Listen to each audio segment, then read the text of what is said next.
அருள் அமுதம். ஹரி ஓம். ஸ்ரீ குருப்யோ நமக. எல்லாம் வல்ல இறையொருட் கருணையாலும் அடியனுடைய குருநாதர் ஸ்ரீ சுகபிரம்ம மகரிஷியுடைய அருட்கருணையாலும் அநேக குருமார்களுடைய அருட்கருணையாலும் நம்முடைய அருளமுதம் என்கின்ற அற்புதமான இந்த யூடியூப் சேனல் வாயிலாக நாம் அநேக ஆன்மீக ஜோதிட பர ரகசியங்களை எல்லாம் பதிவிட்டு கொண்டிருக்கிறோம். அதனுடைய அடிப்படையிலே இந்த தை மாதம் முதல், அதாவது மகர சங்கராந்தி முதல் ஒவ்வொரு மாதமும் மாத பிறப்பு பலன்கள் என்கின்ற ராசி பலன்களை சொல்லவிருக்கிறோம், பதிவிடவிருக்கிறோம்.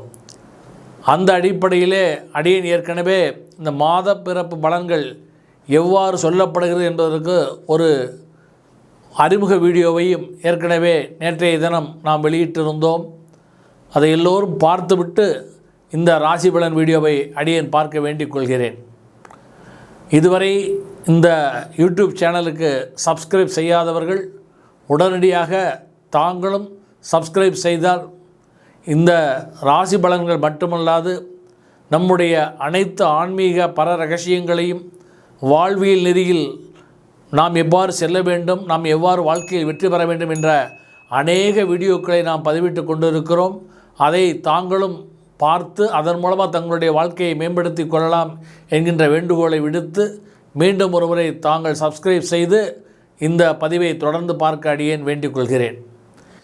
இந்த வீடியோவானது மாத பிறப்பு பலன்கள். இனிமேல் ஒவ்வொரு மாதமும் வரவிருக்கிறது. தை மாதம், அதாவது தமிழ் மாத பிறப்பை ஒட்டி இதை பற்றிய அறிமுக வீடியோவில் அநேக கருத்துக்களை தெரிவித்துள்ளேன். அந்த வீடியோவை தாங்கள் சந்தேகங்கள் இருந்தால் அந்த வீடியோ பார்க்க மாதிரி வேண்டிக் கொண்டு இப்போ மாத ராசி பலன்களை சொல்லும்போது சில பேர்லாம் பாசிட்டிவாக இருக்கணும் சொல்லணும், நெகட்டிவ் சொல்லக்கூடாது அப்படிலாம் நிறைய பேருடைய ராசி பலன்களை கமெண்டெல்லாம் போட்டுருக்கா.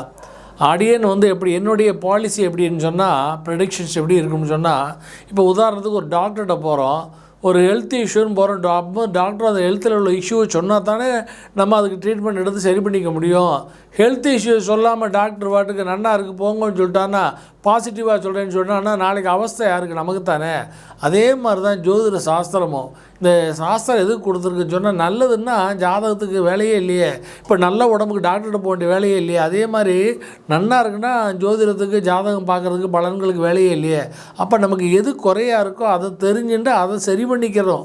அந்த அடிப்படையில் தான் அடியனுடைய ப்ரெடிக்ஷன் இருக்கும். இதனால் இது நெகட்டிவ் பாசிட்டிவ்னு பார்க்காதீங்க. நம்பர் 1. இந்த 2வது, இது ஆண் பெண் அப்படிங்கிற அடிப்படையில் கணவன் மனைவி இருப்பாளருக்கு ராசியில் இருப்பாளருக்குமான ப்ரெடிக்ஷனாக அடியேன் இது பேசியிருக்கிறேன். அதனால் இப்போ கணவன் சொல்கிற இடத்துல மனைவி போட்டுக்கோங்க, மனைவின்னு சொல்கிற இடத்துல கணவன் போட்டுக்கோங்க.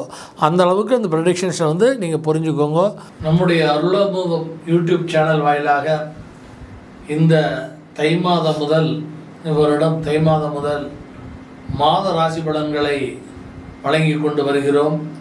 அதனுடைய அடிப்படையிலே நாம் இப்பொழுது கும்பராசியினுடைய ராசி பலனை பார்க்கவிருக்கிறோம்.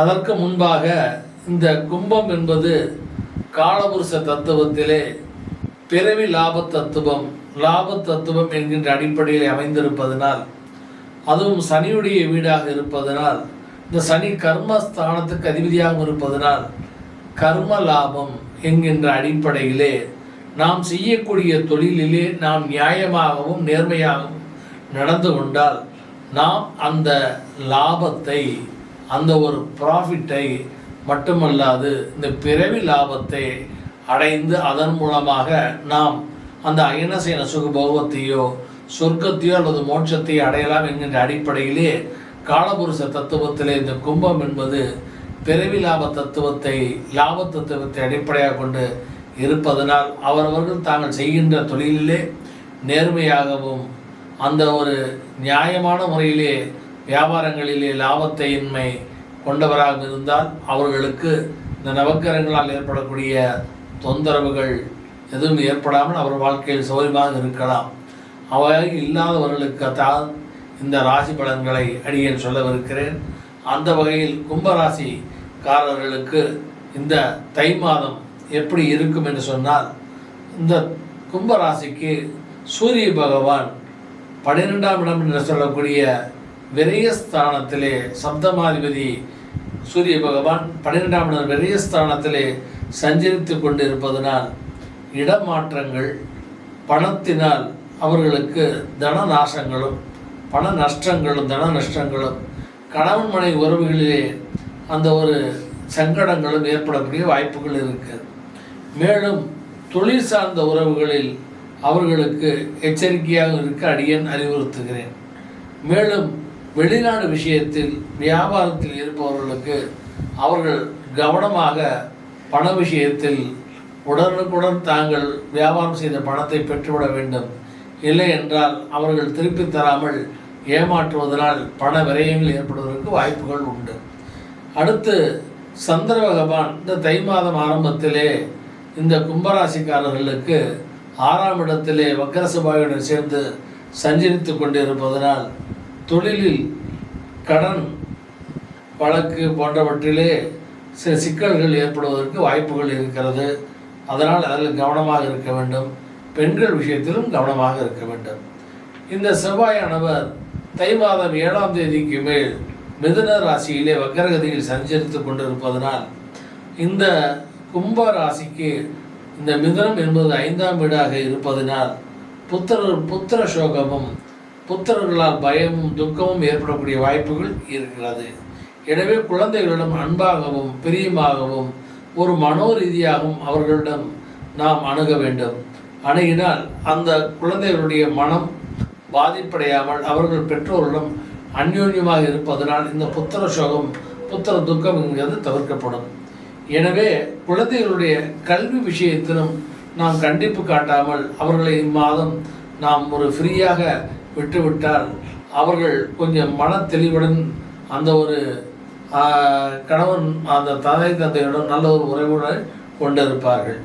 அடுத்து இந்த கும்பராசிக்காரர்களுக்கு புத பகவானானவர் மாத ஆரம்பத்திலிருந்து 11ஆம் தேதி வரை தனுர் ராசியிலே 11ஆம் இடத்திலே சஞ்சரித்து கொண்டிருப்பதனால் 6, 9, 6, 8 குடையவனாக 5, 8 குடையவனாக இருப்பதனால் இந்த புத பகவான் இந்த புத்திரர்களால் அந்த லாபங்களையும் அந்த முன்னேற்றங்களையும் தன லாபங்களையும் பெறக்கூடிய தன்மையில் இந்த 11ஆம் தேதி வரை புத பகவான் அவர்களுக்கு அனுகூலமாக இருப்பார்கள்.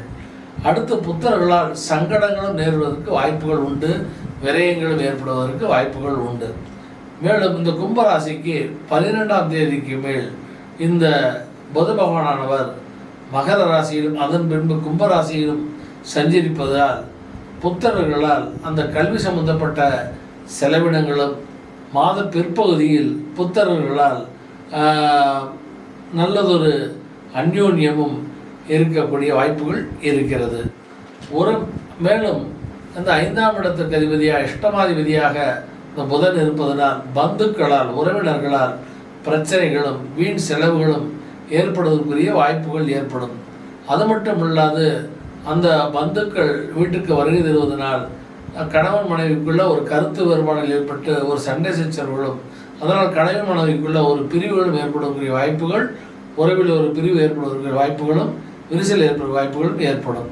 எனவே அந்த உறவினர்களால் குடும்பத்தில் சண்டை சச்சரவு ஏற்படாமல் இருப்பதற்கு தாங்கள் அதை புரிந்து நடந்து கொண்டால் அந்த பிரச்சனையிலிருந்து விடுபடலாம். அடுத்து இந்த கும்பராசிக்காரர்களுக்கு குரு பகவானானவர் 4ஆம் இடத்தில் 2 வருடக்கூடிய 4ஆம் இடத்திலே வக்கரகதியிலே சஞ்சரித்து கொண்டிருப்பதால் 22ஆம் தேதி வரை சஞ்சரித்து கொண்டிருப்பதனால் அவர்களுக்கு வீடு வண்டி வாகன சேர்க்கை ஏற்படும். மாதம் முதல் பகுதியில் உறவினர்களால் குடும்பத்தில் சுகவீனங்கள் ஏற்படும். உறவினர் வருகையால் மாத பிற்பகுதியில் குடும்பத்தில் சந்தோஷம் மேலோங்கும்.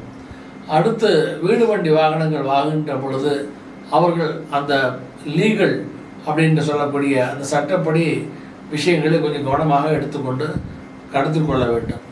அடுத்து இந்த கும்பராசிக்காரர்களுக்கு சுக்கிரனானவர் மாதத்தினுடைய ஆரம்பத்திலே 15ஆம் தேதி வரை அந்த கும்பத்திலே சனி பகவானுடன் சேர்த்து சஞ்சரித்து கொண்டிருப்பதனால் இக்காலகட்டத்திலே நல்லதொரு வஸ்திராபரணங்கள், நகைகள், பொன்பொருள் சேர்க்கைகள் முதலியவைகள் ஏற்படும். புதிதாக வீடு வாங்குவவர்கள் காலகட்டத்தில் வீடுகள் வாங்கலாம். தந்தை வழி சொத்துக்கள் அவர்களுக்கு கிடைப்பதற்கு வாய்ப்புகள் உண்டு.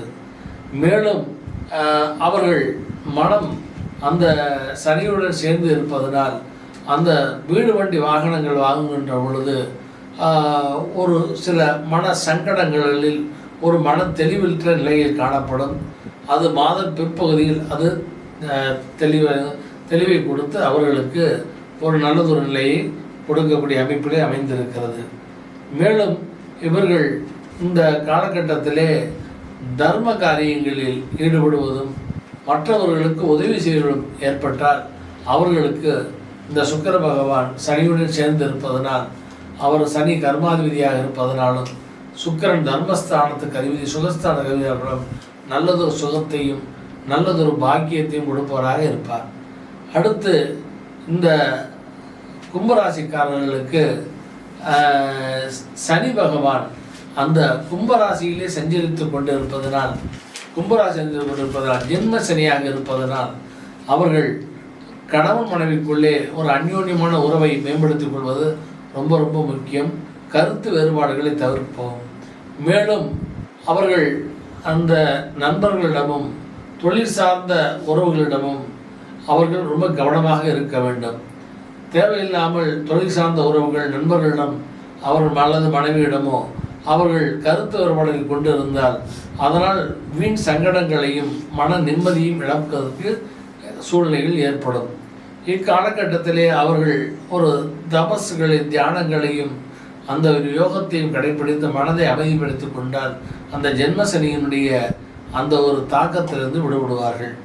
அடுத்து இந்த கும்பராசிக்காரர்களுக்கு ஆரம்ப காலத்திலே அந்த தை மாதம் 15ஆம் தேதி சுக்கிரனுடன் இந்த சனி சேர்க்கை இருப்பதனால் நல்லதொரு சுகபோகங்களை அனுபவிக்கக்கூடிய தன்மைகள் இருக்கும். மாத பிற்பகுதியில் சுக்கிர பகவான் மீனத்திற்கு சென்று விடுவதனால் அவர்கள் கொஞ்சம் கவனமாக இருப்பது நல்லது. அடுத்து இந்த ராகு கும்பராசிக்காரர்களுக்கு 2ஆம் இடத்திலே மாதம் முற்பகுதியில் 15ஆம் தேதி வரைகள் தனியாக அந்த மீனத்தில் செஞ்சரித்து கொண்டிருப்பதனால் குடும்பத்தில் சண்டை சிச்சரவுகளும் கணவன் மனைவிக்குள்ள கருத்து வேறுபாடுகளும் ஏற்படும். குடும்பத்தாரோடும் அந்யோன்யமான ஒரு சூழ்நிலை இல்லாத ஒரு இருப்பதனால் இவர்கள் கூட பண நஷ்டமும் பண இழப்புகளும் தொலைதூரம் செல்வதும் அதனால் வீட்டை விட்டு செல்வதும் கணவன் மனைவிக்குள்ள பிரிவுகள் குடும்ப பிரிவுகள் ஏற்படுவதற்கு வாய்ப்புகள் இருக்கும். மாதம் பிற்பகுதியில் அந்த சுக்கிரனுடன் ராகு சேர்வதால் நல்லதொரு தன வரவுகளும் சுகபோகங்களையும் தந்தை வழி தன வரவுகளும் தாய் வழி தன வரவுகளும் ஏற்படுவதற்குரிய வாய்ப்புகள் ஜாதகருக்கு ஏற்படும். இந்த காலகட்டத்தில் இந்த மாதத்திலே ஏற்படும். எனவே இந்த ராகு சுக்கிரன் சேர்க்கை காலகட்டத்திலே அவர்கள் வயதிற்கு மூத்திய பெண்களிடம் பணத்தை கொடுத்துக்கள் வாங்கலில் கவனமாக இருக்க வேண்டும். மேலும் அவர்களுடன் ஒரு உறவிலே ஒரு டிஸ்டன்ஸை மெயின்டைன் செய்ய வேண்டும். அடுத்து கேது பகவான் இந்த கும்பராசிக்காரர்களுக்கு அஷ்டமஸ்தானத்திலே செஞ்சிருப்பதால் ஒரு மிருத்யு தோஷம் என்கின்ற ஒரு தோஷம் இருப்பதனால் அவர்கள் மிருத்யுஞ்சய மந்திரத்தை ஜெபம் செய்ய வேண்டும். அவர்களுக்கு அபகீர்த்திகளும் அதனால் ஒரு அவமானங்கள் ஏற்படக்கூடிய தன்மைகள் ஏற்படும். ஆபிச்சார தோஷங்களினால் அவருடைய வாழ்க்கையிலே பல கஷ்டங்கள் ஏற்படக்கூடிய வாய்ப்புகள் இருக்கும். தீராத வியாதி, தீராத கடன், தீராத பகை போன்றவை ஏற்படக்கூடிய வாய்ப்புகள் உண்டு. இக்காலகட்டத்தில் அவர்கள் எதிரிகளிடம் கொஞ்சம் கவனமாக இருக்க வேண்டும். குடும்பத்தாரிடம் நல்ல ஒரு அந்யோன்யமான உறவுகளை மேம்படுத்தி கொள்ள வேண்டும். இந்த கும்பராசிக்காரர்களுக்கு இந்த கேது அஷ்டமத்தில் சஞ்சரித்து கொண்டு இருப்பதனால் அவர்களுக்கு உடல்களிலே ரோகங்களும் கட்டிகளும் தோல் நோய்களும் ஏற்படுவதற்குரிய ஸ்கின் டிசீஸ் போன்றவை ஏற்படக்கூடிய வாய்ப்புகள் ஏற்படும். இவர்கள் வணங்க வேண்டிய தெய்வம் ராகு காலத்திலே துர்க்கையும் அந்த செவ்வாய்க்கிழமையிலே விநாயக பெருமானையும் வழிபட்டு வருவது மிகச்சிறந்த ஒரு பலனை கொடுக்கக்கூடிய தன்மையாக இருக்கும். மேலும் துர்க்கையை வழிபடுவதனால், அதில் சூழ்நிலை துர்க்கையை வழிபடுவதனால் அந்த குடும்பத்தில் ஒரு நிம்மதியும், அந்த கணபதியிலே ஆபிச்சார கணபதி மந்திரத்தை சொல்லி வழிபடுவதனால் அவர்களுக்கு அந்த ஆபிச்சார தோஷங்கள் விடுபடக்கூடிய தன்மைகள் ஏற்படும். இவருக்குரிய இந்த கும்பராசிக்குரிய ரிஷி கும்பமுனி என்று சொல்லக்கூடிய அகஸ்ய மகரிஷியை இவர்கள் வழிபட்டு வர வேண்டும். அகஸ்ய மகரிஷியை வழிபட்டு வருவதனால் இவர்களுக்கு ஏற்படக்கூடிய இந்த கிரக சஞ்சாரங்கள் ஏற்படக்கூடிய பிரச்சனைகள் விடுபட்டு இந்த தை மாதம் அவர்களுக்கு நல்ல மாதமாக அமையப்பெறும்.